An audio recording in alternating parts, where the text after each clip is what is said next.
Bismillahirrahmanirrahim. Assalamualaikum warahmatullahi wabarakatuh. Semangat pagi, sahabatku semuanya yang dirahmati Allah. Ada sepenggal kisah sepasang suami istri. Mereka berdua ini sedang jalan-jalan naik motor mereka. Kemudian mereka memandang ke arah mobil yang sedang berlalu lalang ke hadapan mereka. Saat itu sang suami itu menyebutkan nama-nama merek dari mobil-mobil tersebut. Ya, suami menyebutkan merek Honda, Mitsubishi, Daihatsu, dan lain sebagainya dengan tipe-tipe spesifikasinya sendiri. Terus sang istri heran gitu ya, Mas, kenapa sih dari tadi kok saya memperhatikan kamu menyebutkan nama-nama mobil merek-mereknya gitu. Mas, ini kenapa? Sebenarnya sedang bayangin apa? Dek, gitu kan, suaminya bilang, Mas itu sebenarnya sedang ngebayangin bahwa kita ada di posisi mereka, kita punya mobil gitu ya. Bagaimana tidak Mas ngebayangin kita segera punya mobil ya Dek ya. Karena Mas pikir tuh dengan punya mobil kita bisa bermanfaat dengan keluarga besar kita. Kita bisa ajak anak kita jalan-jalan gitu kan. Kemudian bapak ibu juga bisa ikutan gitu. Oh iya Mas gitu. Istrinya bilang bener banget gitu ya. Istrinya terus ngebayangin juga, ikutan ngebayangin duing duing duing. Ya, saya seandainya saya ada di posisi mereka gitu kan, berarti saya nggak kepanasan, nggak kehujanan lagi gitu. Nah seterusnya setelah itu pemandangan berubah. Mereka lewat di sebuah kolong jembatan gitu kan. Pemandangannya berubah di sana. Mereka melihat ya bagaimana orang-orang yang hidup tanpa rumah tidur di kolong jembatan dengan hanya beralaskan kardus saja. Tentu saja mereka makan minum seadanya di sana, tidak punya peralatan makan pun hanya dari hasil mereka memulung gitu. Itu seketika itu istrinya seperti tertampar gitu ya.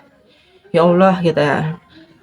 Ternyata masih ada orang yang lebih susah dari hidup saya, dan bagaimana, lihatlah bahwa selama ini saya ternyata belum banyak bersyukur kepada Engkau. Saya masih bersyukur masih punya motor, jalan-jalan berdua dengan suami saya naik motor, sedangkan mereka tidak punya rumah gitu kan, makan seadanya, alat-alat masak pun seadanya gitu.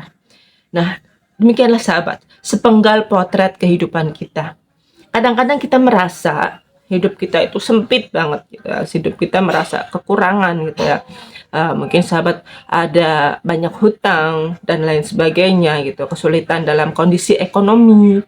Nah, dan itu rasanya kita paling menderita sedunia. Padahal tidak seperti itu. Dalam surat Al-Anbiya ya, surat Al-Anbiya ayat yang ke-35.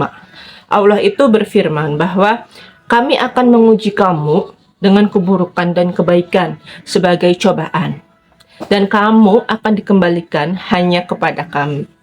Maksudnya apa teman-teman semuanya? Setiap kita pasti ada ujian, pasti ada cobaan. Nah, hikmahnya adalah buat kita. Apabila kita sedang ada persoalan, bukan lantas kita nanti terus-menerus untuk menjadi orang yang mengeluh, terus-menerus untuk menjadi orang yang sensitif gitu ya, sedikit-sedikit baper gitu. Ada orang yang menasehati, kalau kamu udah kaya, sedekahlah gitu. Nah, setelah itu kita komen, lah bagaimana mau sedekah? Bunda, saya juga hidupnya perlu disedekahi gitu. Jangan seperti itu. Lebih baik tangan di atas daripada tangan di bawah. Sekalipun hidup kita dalam kondisi kesempitan atau belum lapang, nah teman-teman itu harus tetap berusaha untuk bersedekah, meskipun hanya dengan sedikit senyuman.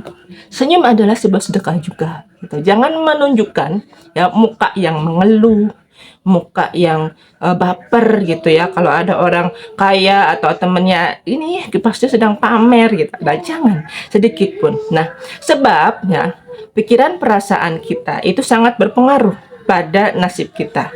Setiap teman-teman melepaskan energi yang tidak positif ke alam semesta, itu akan ditangkap menjadi doa teman-teman semua. Ketika teman-teman ngomong, bagaimana saya mau sedekah, saya aja perlu disedekahin, berarti teman-teman berdoa bahwa saya miskin terus gitu. Pengen menjadi orang miskin terus yang disedekahin. Apakah kita mau selama-lamanya begitu? Enggak kan? Nah, teman-teman semuanya, mumpung di hari Jumat berkah yang mulia, berapapun yang teman-teman mampu, sedekah senyum, mau sedekah 1.000 rupiah, di jalan gitu kan, sama tukang ngamen, silahkan niatkan ya, niatkan sedekah itu dengan tulus bahwa saya bersedekah menolong orang lain supaya Allah mau menolong saya. Jangan pernah berharap kita dikasih sama orang lain, tapi berharaplah pertolongan dan solusi dari Allah Subhanahu wa taala. Jumat berkah, mari kita sedekah, senyum yang melimpah supaya rezeki kita akan semakin melimpah ruah. Sekian dari saya, billahi taufik wal hidayah. Apapun persoalan hidupmu, tetap semangat untuk jadi ajaib. Wassalamualaikum warahmatullahi wabarakatuh.